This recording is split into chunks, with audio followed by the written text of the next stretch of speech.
اللہ ताला की तरफ से है कि JUI के बगैर या हुकूमतें बनती नहीं हैं या फिर हुकूमतें चलती नहीं। मौलाना फजलुर रहमान का दौरा कराची सियासी मुलाकातों ने हलचल पैदा कर दी। सेनेटर फैसल वाडा की दावत पर इनकी रिहाइश गाह गए, जिसमें सियासी सूरत हाल पर गुफ्तगू हुई। JUI के सरबराह मौलाना फजलुर रहमान ने कहा, अगर किसी पार्टी और मंशूर को अवाम कबूल करते हैं तो वो कौन सी कुव्वतें हैं जो लोगों के इक्तिदार का रास्ता रोकती हैं। ये भी कहा कि इसराइल के मामले पर आलम इस्लामी ईरान के साथ हैं।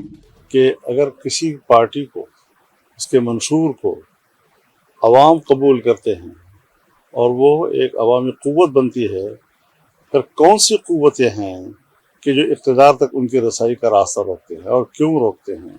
फैसल वाडा बोले, जब भी किसी को जरूरत पड़ती है तो मौलाना का दरवाजा खटखटाते हैं। मैंने बानी PTI और जरदारी से सीखा है, लेकिन मौलाना मेरे उस्ताद हैं। एहतराम का भी रिश्ता है। इमरान खान साहब से भी मैंने सीखा, जरदारी साहब से ही मैंने सीखा।